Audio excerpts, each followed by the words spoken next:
नमस्कार।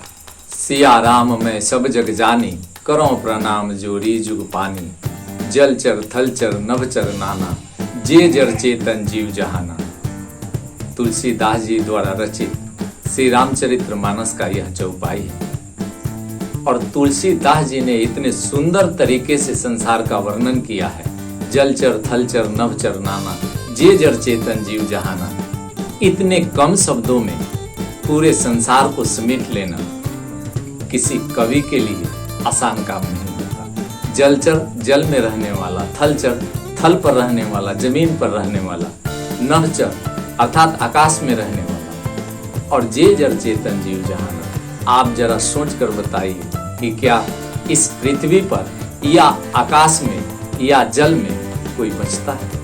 अगर कोई बचता है तो लिखते हैं जे जर चेतन जीव जहाना, अर्थात इसके बाद भी अगर कोई जड़ या चेतन है इस संसार में तो सबको प्रणाम करता हूँ। प्रणाम करते समय उन्होंने रामायण श्री रामचरितमानस की रचना करने से पहले सबको प्रणाम किया था, चाहे वह देव हो, दानव हो, भूत हो, प्रेत हो। जब उनके समझ में नहीं आया कि इतने प्रणाम कर लेने के बाद भी अगर कोई छूट जाता है तो उसे कैसे प्रणाम करो, तब उन्होंने लिखा था जलचर थलचर नभचर नाना, जे जर चेतन जीव जहाना। अर्थात इस संसार में कोई है जो मुझसे छूट रहा है, जल में रहने वाला, जमीन पर रहने वाला या आकाश में रहने वाला, उसको सिया राम में सब जग जानी, करो प्रणाम जोरी जुग पानी। बालखंड का यह चौपाई है। किंतु तुलसीदास जी के विषय में अगर मैं आगे बढ़ूं तो एक बात प्रचलित है कि वह अपने पत्नी से बहुत ज्यादा प्रेम करते थे। एक नदी को एक लाश के सहारे पार किया और फिर सांप को पकड़कर अपने पत्नी के पास गए, अर्थात सांप लटक रहा था छत से और तुलसीदास जी ने रस्सी समझकर उसे पकड़ा और उसके सहारे चढ़कर अपने पत्नी के पास गए। किंतु यह केवल एक पहलू है तुलसीदास जी के 126 वर्ष की जीवन की। तुलसीदास जी 126 वर्ष जीवित रहे थे, उसमें से संभवतः 3 या 4 वर्ष अपने पत्नी के साथ बिताए। 126 वर्ष में से 3 या 4 वर्ष अगर उन्होंने अपने पत्नी से प्रेम किया, बेहद प्रेम किया, तो उससे तुलसीदास जी के जीवन का पूरा वर्णन करना असंभव। श्री रामचरितमानस की रचना करने से पहले की यह कहानी है। अगर पत्नी से पहले की बात की जाए, रत्नावली से पहले की बात की जाए, जो तुलसीदास जी की पत्नी बनी थी रत्नावली, तो उनका जीवन बेहद कष्ट और संघर्षों में बीता। तुलसीदास जी के माता पिता बचपन में ही मर गए थे और उन्हें जो बाद में पालन पोषण किया वह भी जल्दी ही मर गई थी, मृत्यु को प्राप्त हो गई थी। जरा सोचिए कि एक बालक जिसके माता पिता बचपन में छोड़कर मर गए और दूसरा व्यक्ति उसका पालन पोषण करता है और उसके बाद तुरंत वह भी मर जाता है, उस बालक की क्या दशा हो, कैसे अपना जीवन बिताया हो। तुलसीदास जी के बचपन से लेकर मृत्यु तक की कहानी इस वीडियो में मैं बात करूँ। मुझे आशा है कि आप इस वीडियो को पूरा देखेंगे।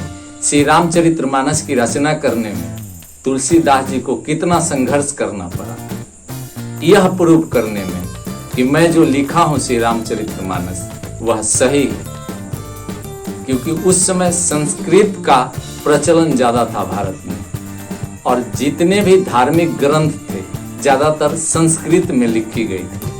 किंतु तुलसीदास जी ने जब रामचरितमानस की रचना की तो वह संस्कृत में नहीं था, अवधी भाषा में या हिंदी में कह सकते हैं। तो आइए आज के इस वीडियो में तुलसीदास जी के संपूर्ण जीवन का, कष्टमय जीवन का, संघर्षपूर्ण जीवन का वर्णन जानते हैं।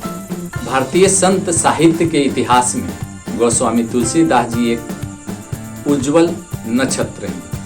उनके द्वारा रचित से रामचरितमानस केवल एक धार्मिक ग्रंथ नहीं, अपितु भारत की संस्कृति, भक्ति और साहित्य की आत्मा बन चुका है। तुलसीदास जी के जीवन में वैराग्य, प्रेम, कष्ट, संघर्ष, भक्ति और दिव्य साक्षात्कार सभी कुछ सम्मिलित है। यह कथा उनकी पत्नी से जुड़े घटनाक्रम से शुरू होकर एक महामानव की यात्रा बन जाती है, जिसमें भगवान श्री राम और हनुमान जी के प्रति अनन्य भक्ति मुख्य तत्व बन जाती है। गोस्वामी तुलसीदास जी का जन्म संवत 1554 वर्ष अर्थात 1497 ईस्वी में हुआ था। अधिकतर विद्वान उनके जन्म की तिथि को श्रवण मास के शुक्ल पक्ष की सप्तमी तिथि रविवार मानते हैं। उनका जन्म स्थान उत्तर प्रदेश के राजापुर गांव चित्रकूट जिले में माना जाता है। उनके पिता का नाम आत्माराम दुबे तथा माता का नाम तुलसी था। वे सरयू परी ब्राह्मण कुल में उत्पन्न। तुलसीदास जी का जन्म अत्यंत असामान्य था। कहा जाता है कि वे जन्म लेते ही राम नाम बोल उठे और जन्म के समय उनके मुख में पूरे 32 दांत। लोग उन्हें राम बोला कहने लगे। उनके माता पिता ने उन्हें जन्म के कुछ दिन बाद ही त्याग दिया। संभवतः किसी अपशगुन की आशंका से एक चुनिया नाम के दासी ने उनका पालन पोषण किया। बालक तुलसी का जीवन अत्यंत कष्टमय रहा। उनका पालन पोषण साधु संत के आश्रय में हुआ। वे अपने गुरु नरहरि दास के पास गए और उनके शिक्षा प्राप्त की। उनसे शिक्षा प्राप्त, यही उन्होंने रामायण, पुराण आदि का अध्ययन किया। तुलसीदास जी का विवाह रत्नावली नामक एक कन्या से हुआ, जो बहुत बुद्धिमती और सुशील थी। एक बार रत्नावली अपने मायके गई तो तुलसीदास जी रात में ही उफनती यमुना पार कर सांप और लाशों के सहारे उनके पास पहुंच गए। रत्नावली यह देखकर अचंभित रह गई। लाज न आवते आपको दौड़े आयहु प्रीति, अस्थि चर्ममय देह यह तासो ऐसी प्रीति, जो आधी प्रीति राम प्रति होत, तो का भजन भव बंधन खोत। इसका अर्थ है, अगर तुम्हारा आधा प्रेम भी भगवान राम के प्रति होता तो तुम भव सागर पार कर गए होते। यह वाक्य तुलसीदास जी के हृदय में वज्र की भांति गिरा।